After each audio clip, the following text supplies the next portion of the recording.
శ్రీమదాంధ్ర మహాభారతము సభాపర్వము ద్వితీయాశ్వాసము 91వ పద్యం. ఇట్లు సకల సుఖోపభోగ విముఖుండయి ఎవ్వరితోడన్ పలుకకున్న దుర్యోధను నింజూచి శకుని ఇట్లనియే. ఇన్ని దినములయ్యే నేటికి నాతోడ నిభపురేశ పలుకవు ఇట్టులేలా.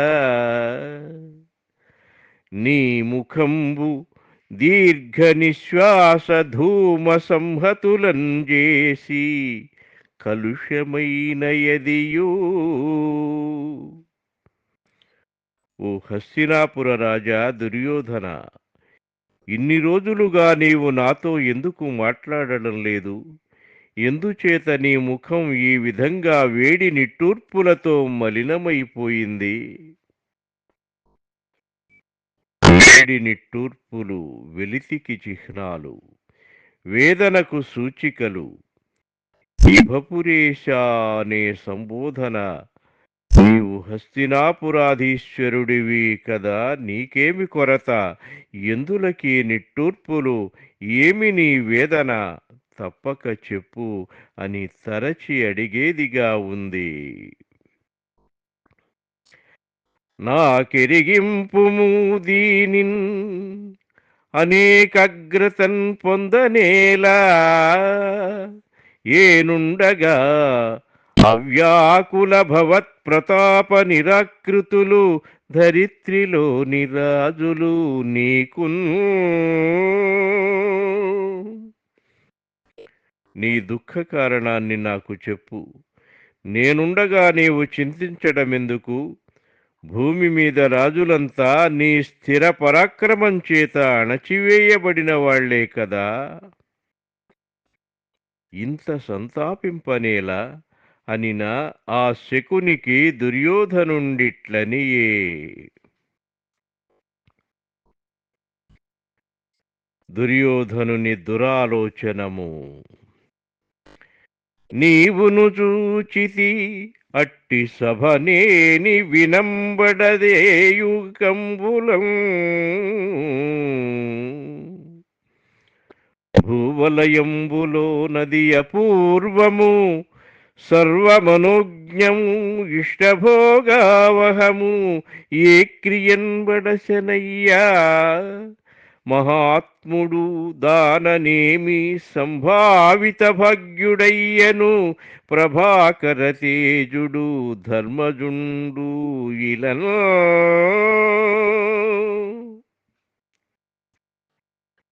నీవు కూడా చూచావు కదా, ఏ యుగంలో కూడా అలాంటి సభ ఉన్నట్లే వినలేదు. భూమండలంలో అది అపూర్వం, అన్ని విధాలా రమణీయం. కోరిన సుఖాలన్నీ ఇచ్చే ఆ సభను ఆ మహాత్ముడు ధర్మరాజు ఏ విధంగా పొందాడో కదా. సూర్యతేజుడైన ధర్మరాజు దాన్ని పొంది ఈ లోకంలో ఎంత గౌరవం పొందిన భాగ్యం కలవాడయ్యాడు. రాజసూయంలో ఆ మహాసభా వైభవం అన్నింటికంటే మిన్నగా దుర్యోధనుని కన్ను కుట్టింది. ఈ సందర్భంలో అతని మనోవేదనను వ్యక్తం చేసిన పద్యాలను అర్ధవ్యక్తి గుణరంజకంగా రచించడం గమనార్హం. కడు భయమంది వానికింతగన్ మరి వైశ్యుల పోలే వశ్యులై పుడమిన్ అతి ప్రసిద్ధులగు భూపతులెల్ల మహాధనావళుల్ తడయక తెచ్చి ఇచ్చి కరదానము సేయుటన్ పార్థివత్వమేర్పడియన్ పృథాగ్రపుత్రునకున్ పాండవతేజము పర్వే నెలచోన్. భూమి మీద ఎంతో పేరు పొందిన రాజులంతా చాలా భయపడి ధర్మరాజుకు వైశ్యుల్లా లొంగిపోయారు. విపరీత ధన సమూహాలు కప్పాలుగా తెచ్చి ఇచ్చారు. అందువల్ల ఆ కుంతీదేవి పెద్ద కొడుకుకు చక్రవర్తిత్వం ఏర్పడింది. పాండవుల పరాక్రమం అన్ని వైపులా వ్యాపించింది.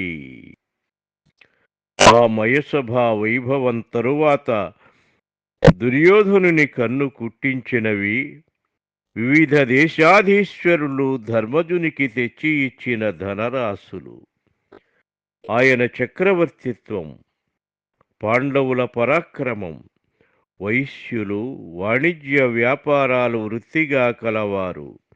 వాళ్ళు తమ ప్రయోజనాలు పూర్తిగా సాధించుకోవడానికి అందరితో మంచిగా మెలగి విశేషించి ప్రభువులకు వశవర్తులై ఉండక తప్పదు.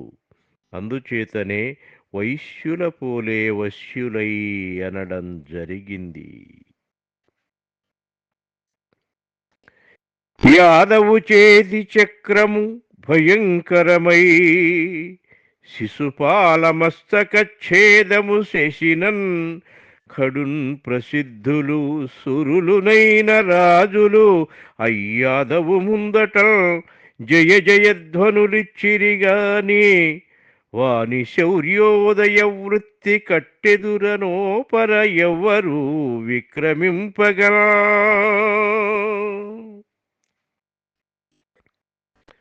యాదవుడైన శ్రీకృష్ణుని చేతి చక్రం భయంకరమై శిశుపాలుని శిరస్సును ఛేదిస్తే ఎంతో ప్రసిద్ధులు వీరులు అయిన రాజులు ఆ శ్రీకృష్ణుని ముందు జయ జయ శబ్దాలు చేశారు. కాని అతని ఆ వీరకృత్యాన్ని ఎదిరించడానికి ఏ ఒక్కరూ సమర్థులు కాలేకపోయారు.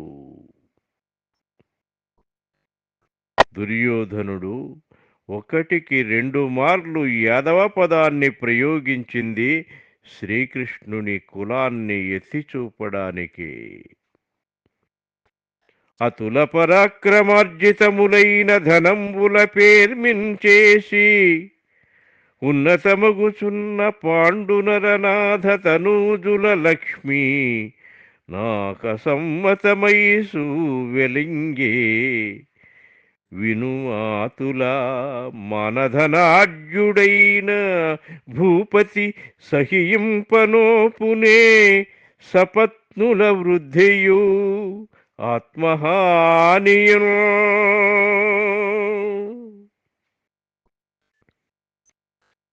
సాటిలేని పరాక్రమంతో సంపాదించిన గొప్ప సంపదలతో అంతకంతకు అధికమవుతున్న పాండవుల ఐశ్వర్యం నాకు సహించరానిదై ప్రకాశించింది సుమా.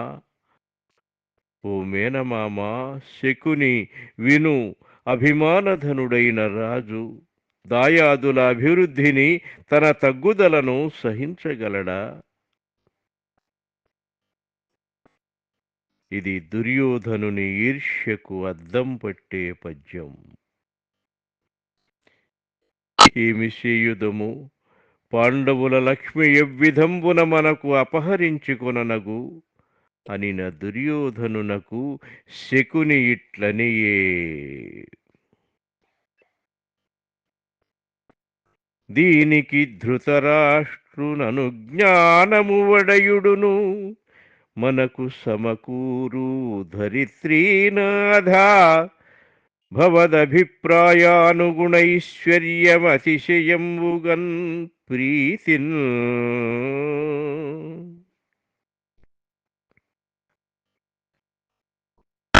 ఓ దుర్యోధన మహారాజా, పాండవుల సంపదను అపహరించే పనికి ధృతరాష్ట్రుని అనుమతి పొందితే నీ ఉద్దేశానికి తగిన ఐశ్వర్యం ప్రియమారా మనకు సమకూరుతుంది అని అప్పుడా శకుని దుర్యోధను తోడ్కొని ధృతరాష్ట్రునొద్దకుంచని అతని శరీర కార్ష్మ్య వైవర్ణ్యంబులు చెప్పిన విని అదరిపడి ధృతరాష్ట్రుండు కొడుకు నొడలంటి చూచి కడు దుఃఖితుండయి ఇట్లనియే. కౌరవ ఐశ్వర్యంబు గౌరవంబున సమర్పితమయ్యే నీయంద పేర్మితోడా అనుజులు మిత్రులు అనుచరులును నీకున్ ప్రీతులగాని అప్రియులు లేరు వివిధోపభోగముల్ దివిజేసునకున్ కలయట్టుల కలము నీకు అనుభవింప సకల భూపతులున్ పాయక భక్తియుక్తులై ఒలసి నీ పనుపు సేయుదురు పేర్మిని ఏమి కొరతయ్యే ఇట్లుడయ్యును తనుశ్చాయ తరిగియుండ సకల ధరణి రాజ్యభోగ సుఖ పరాంగుఖత్వము వందనేల నీకు కురుకులేశ్వరుండా. దుర్యోధన, కౌరవ సంపద నీకే ఎక్కువగా ఇవ్వబడింది. తమ్ములు, స్నేహితులు, సేవకులు నీకు ఇష్టమైన వాళ్లే కాని ఇష్టం కాని వాళ్ళు ఎవరూ లేరు కదా. అనేక విధాలైన సుఖభోగాలు దేవేంద్రునికి ఉన్నట్లు అనుభవించడానికి నీకు ఉన్నాయి. అందరు రాజులు ఎడతెగని భక్తితో నీ చుట్టూ చేరి గౌరవంతో నీ ఆజ్ఞ పాలిస్తారు. గొప్పదనంలో నీకేమి కొరత? ఈ విధంగా నీవు కృషించడం, వెలవెలబోవడం, రాజ్యభోగాల్లో సుఖాల్లో విరక్తి చెందడం ఎందుకు అనిన విని ధృతరాష్ట్రునకు దుర్యోధనుండిట్లనియే. పాండవుల విభవమది ఆఖండలు విభవము కంటే కడు మికిలియై ఉండుండ పెరిగి దిక్కులు నిండే తదీయ ప్రతాప నిర్మల రుచితో. పాండవుల ఐశ్వర్యం దేవేంద్రుని ఐశ్వర్యం కంటే ఎంతో ఎక్కువై అంతకంతకు పెరిగి స్వచ్ఛమైన వాళ్ల పరాక్రమ కాంతులతో అన్ని దిక్కులా నిండింది. సామాన్యమే ఉత్తర కురు భూములు మొదలుగా సమస్త భూములు విజయశ్రీ మహిమను సాధించన్ త్రిధామ పరాక్రముడు శక్రతనయుడు బలిమిన్.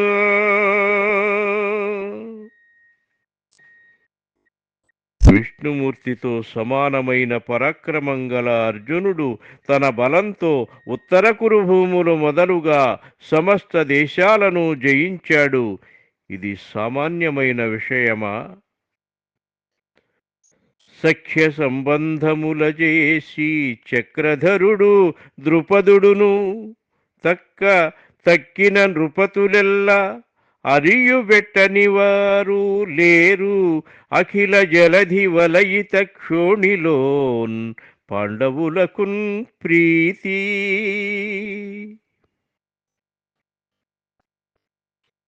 స్నేహంతో బంధుత్వంతో శ్రీకృష్ణుడు ద్రుపదుడు తప్ప ఈ సమస్త భూమండలంలో పాండవులకు ప్రీతిగా కప్పం కట్టని రాజులే లేరు.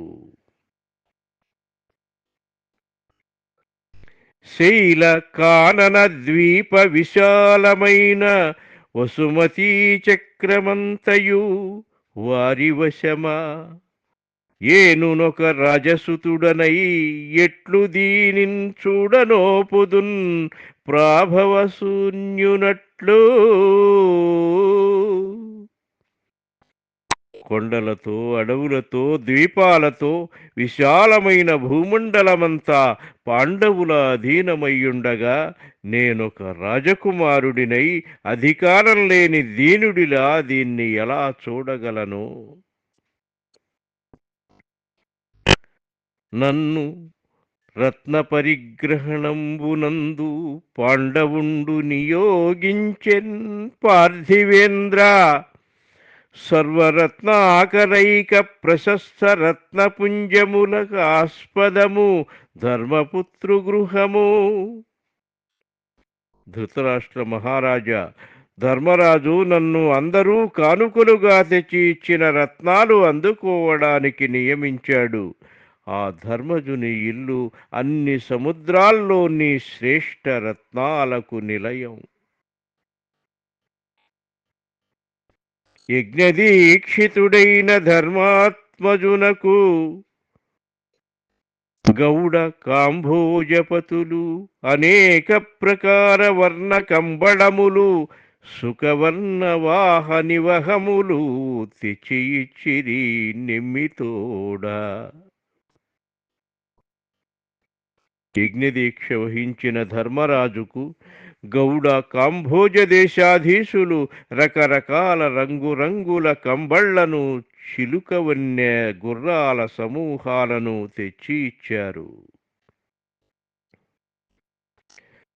సాగర సారవారి రుహ శౌక్తిక మౌక్తిక విద్రుమౌద్రుమై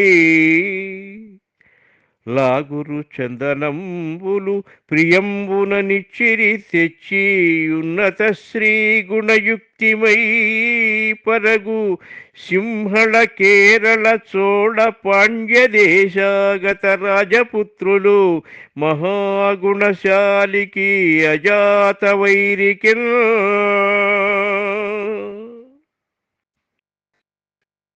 గొప్ప ఐశ్వర్యం గుణాలు ఉన్న సింహళ కేరళ చోళ పాండ్యదేశ రాజులు మహాగుణవంతుడు అజాతశత్రుడు అయిన ధర్మరాజుకు మంచి ముత్యాలను పగడపు చెట్లను ఏలకులను అగరు చెక్కలను గంధపు చెక్కలను ప్రీతితో తెచ్చి ఇచ్చారు.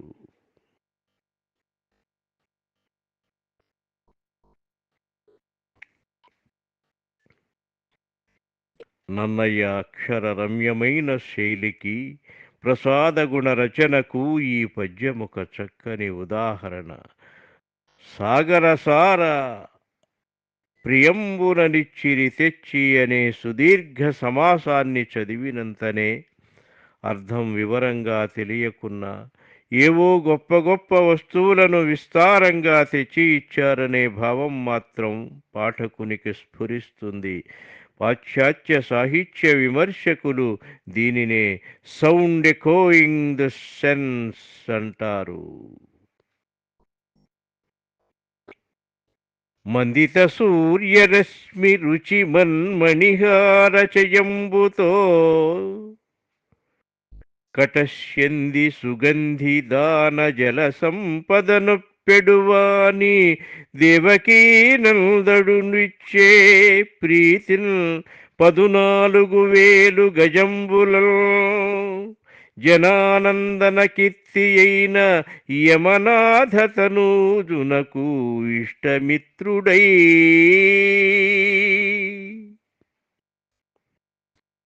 దేవకీదేవి కుమారుడైన శ్రీకృష్ణుడు యమధర్మరాజు కుమారుడైన ధర్మరాజుకు ప్రియమిత్రుడై సూర్యరశ్మిని వెలవెలపోయేటట్లు చేసే కాంతి ఉన్న మణిహార సమూహాలతో చెక్కిళ్ల నుండి మిక్కిలిగా జాలువారుతున్న పరిమళ మద జలంతో ఒప్పే 14,000 ఏనుగులను ప్రియమారా ఇచ్చాడు.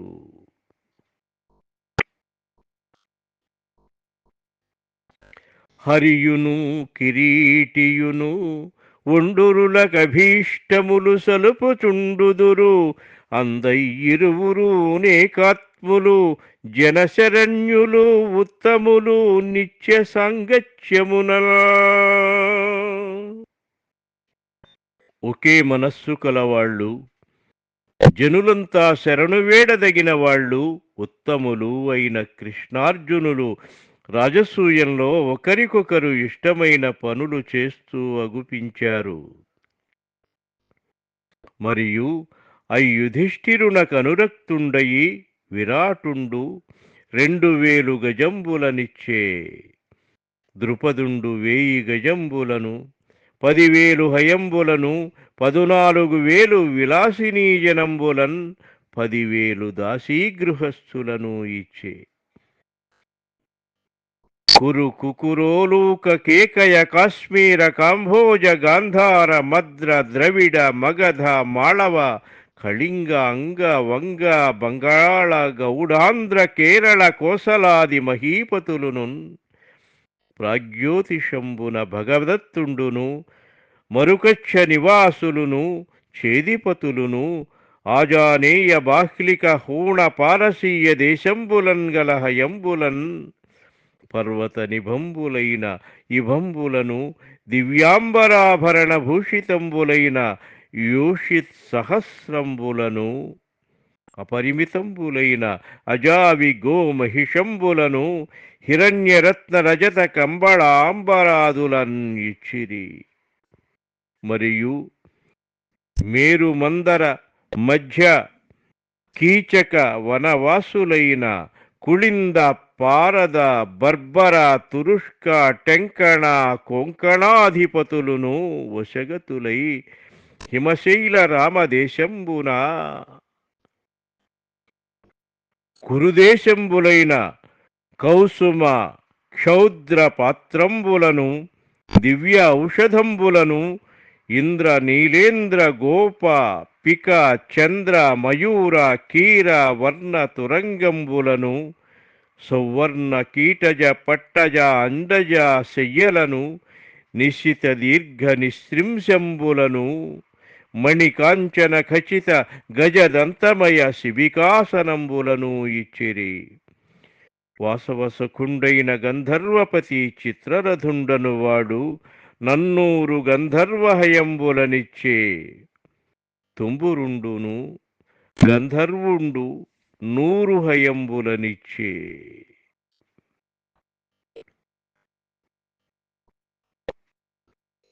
బహుశా లోకంలో దుర్యోధనుని వంటి ఈర్ష్యాగ్రస్తులే దాయాదుల ఐశ్వర్యాన్ని ఇంతగా లెక్కించి గుర్తుంచుకోగలరేమో.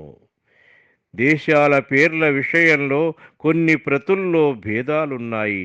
ఆంధ్ర కేరళ తురుష్కరాజులు ఆ కాలంలో ఉన్నారా? ఇవి నన్నయ్య చేర్చినవే, మూలంలో లేవు. ధర్మరాజుకు కానుకలుగా వచ్చిన ఈ వివరాలను రాజసూయం జరిగిన ఘట్టంలో వివరించకుండా దుర్యోధనుడు ధృతరాష్ట్రునికి నివేదించడంలో కథాకథన శిల్పం ఉంది. అప్పుడు చెప్పినట్లయితే ఈ వివరాలు కథలో మునిగిపోయేవి. ఇప్పుడు చెప్పడం వల్ల దుర్యోధనుని అసూయకు గల బలమైన హేతువును చెప్పినట్లయింది.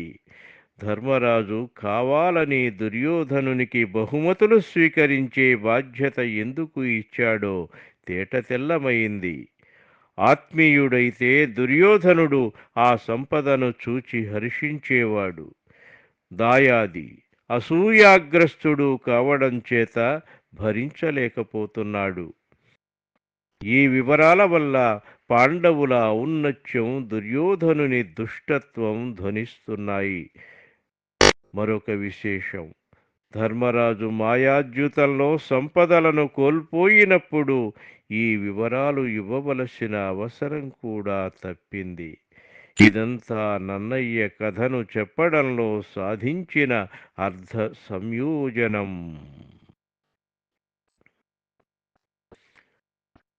భావి పురాతనాద్యతన పార్థివలక్ష్ములు పాండవేయులు లక్ష్మీ విభవంబుతోడనుపమింప సమంబులుగా వశేషరాజావళిలోన అత్యధికులైన సపత్నుల పేర్మిన్ చూచి ఏ చూవే సహింపనోపక కృసుండ వివర్ణుడనైతిని ఎంతయును.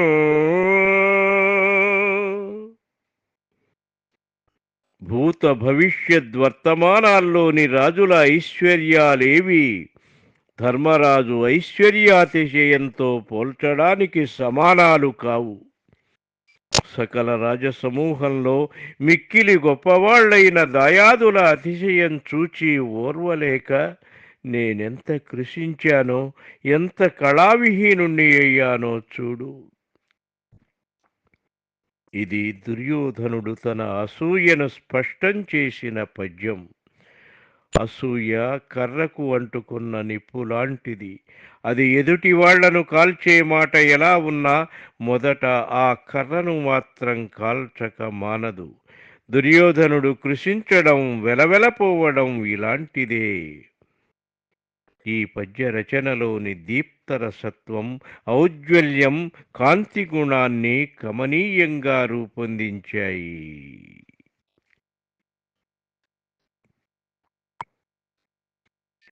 ఒక్క లక్ష భూసురోత్తముల్ గుడిచిన మొనసి తనకుంతాన మ్రోయు శంఖము ఒక్క నిమిషమే నీయుడుగక మ్రోసి అయ్యధ్వరోత్సవమునన్ని నాళ్ళు.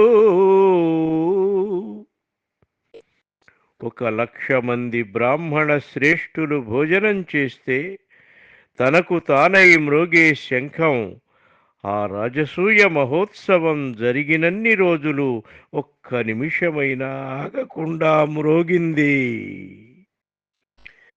జన్నంబు చూడంగా సకల భూముల నుండి వచ్చిన రాజన్యవరులన్ అవనిసురులను వైశ్యుల శూద్రులన్ ఆత్మీయ బంధు సుహృద్వీర భట నియోగజనులను వేదల సాధుల నిత్యంబున్ దాన పరీక్షించి తగ విరింగి అన్నంబు దయన్ పెట్టి అందరున్ కుడిచిన తను మధ్య అర్ధరాత్రంబునపుడుగాని కుడువదట్టే కమలాక్షి ద్రౌపది అదియుగాక అమ్మహాధ్వరమున అధముడయ్యో కడు ప్రియంబుననభ్యర్థితుండగాని వంచితుండులేడు. ద్రౌపదీదేవి అన్ని దేశాల నుండి రాజసూయ యాగం చూడడానికి వచ్చిన రాజశ్రేష్ఠులను, బ్రాహ్మణులను, వైశ్యులను, శూద్రులను, దగ్గరి బంధువులను, స్నేహితులను, వీరభటులను, పనివాళ్లను, పేదలను, బైరాగులను ప్రతిదినం తానే స్వయంగా విచారించి తగిన రీతిగా దయతో అన్నం పెట్టి అందరూ భుజించిన తరువాత అర్ధరాత్రి కాని తాను తృప్తిగా భుజించదు. అంతేకాదు ఆ మహాయాగంలో అధముడు కూడా ప్రేమతో పూజలందుకున్నాడు గాని కోరుకున్నది లభించనివాడు ఒక్కడైనా లేడు.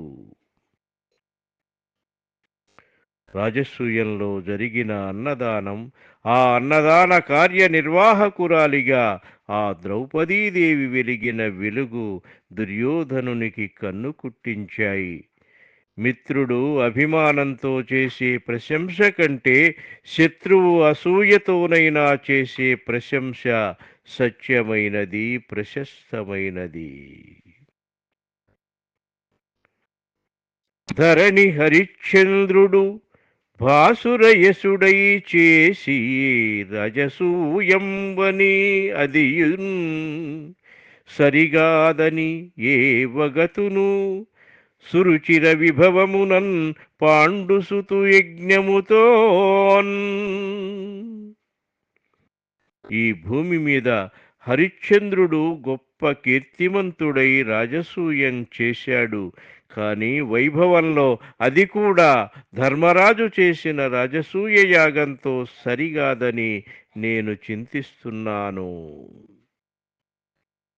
అట్టి రాజసూయాధ్వరంబున అవబృధ సమయంబునందు బ్రహ్మర్షి రాజర్షి లోకపాల పరివృతుండైన మహేంద్రుడు నుంబోలే ఉన్న ధర్మతనయు నారదు పారాశర్యాది మహాముని సమేతుండయి ధౌమ్యుండు అశేష తీర్థ జలంబులనభిషిక్తుంజేసిన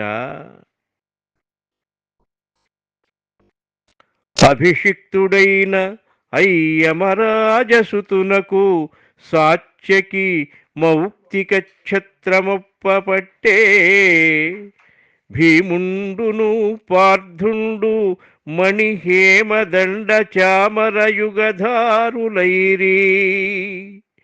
కమలనాభుండును కవలును ద్రుపదేశపుత్రుండు వేర్వేర భూమిపతుల మూర్ధాభిషిక్తుల మృక్కిల్చుచుండిరి దర్పంబు వెలయంగా దాని జూచి ఏను మొదలుగా మహీపతులెల్లను దీప్తి దరిగియుండ తివిరి మమ్ము నగిరి కృష్ణ పాండునందన ద్రౌపదీ సాత్యకులు కరంబు సంతసమునా.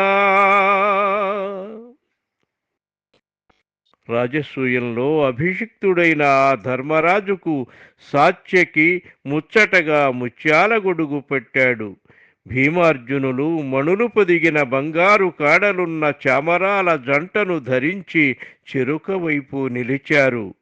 శ్రీకృష్ణుడు నకుల సహదేవులు ద్రుపదరాజపుత్రుడైన దృష్టజ్యుమ్నుడు పట్టాభిషిక్తులైన రాజులందరినీ వేరువేరుగా కొనిపోయి ధర్మరాజుకు మ్రొక్కించారు. ఆ వైభవాన్ని చూచి నేను తక్కిన రాజులు వెలవెలబోతూ ఉంటే శ్రీకృష్ణుడు పాండవులు ద్రౌపది సాత్యకి అదే పనిగా ఆనందాతిశయంతో మమ్మల్ని చూచి నవ్వారు. దాయాది అయిన ధర్మరాజు వైభవంతో పాటు శ్రీకృష్ణ పాండునందన ద్రౌపది సాత్యకుల నవ్వు కూడా ఈ దుర్యోధనుని హృదయంలో గాఢంగా గుచ్చుకొన్నది. మరియు యుధిష్ఠిరుండు 120వ పద్యం సమాప్తం. స్వస్తి.